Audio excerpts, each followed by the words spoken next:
Write the equation of the following graphs in terms of sine and cosine. So looking at the first graph here on this page, we're going to look at the median and amplitude first. I like to kind of visualize and draw it in if I can.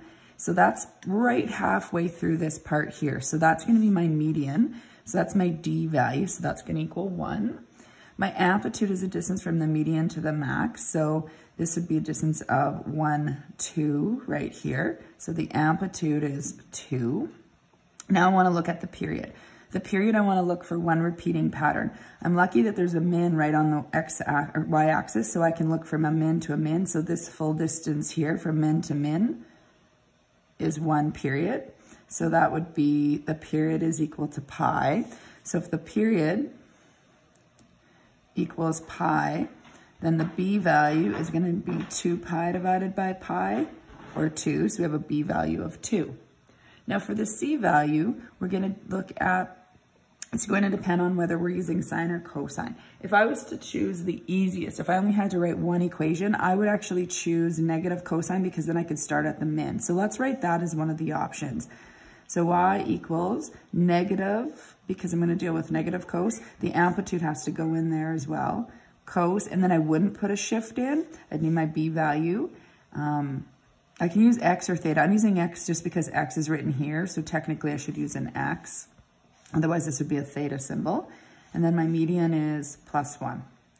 Now let's do another cosine graph, just so that you know you have more than one option. Let's say I wanted to do positive cos. So positive cos would be right here, and that looks halfway. Now, if you're not sure if it's exactly halfway between here and pi, this one's pretty good, you can tell. Another strategy you can do is consider those points. If you have a point here, we have 1, 2, 3, 4 points to get to pi.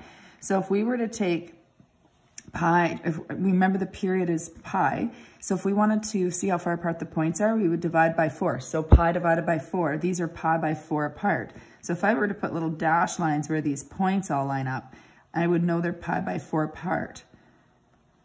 So I actually can tell my scale, and then pi would be 4 pi by 4. So I'm definitely right when I had that pi by 2. So this would be y equals positive cos to x right pi by 2 plus 1. All right. I only really needed one of those because that's cosine. Cosine was easier to find, so that's why I found that one first. Let's look at sine. For sine, oops, I put y equals twice. I don't need that. All right, y equals for sine. Sine would be when it starts on the median and goes up. So that would be right here at right pi by 4. So putting that scale in was really helpful for this part too. So 2 sine 2, oh, I should need another set of brackets on this one as well here. All right, 2x minus pi by 4, close both brackets, plus 1. Now there's other options. I could go here and say negative sine is right 3 pi by 4.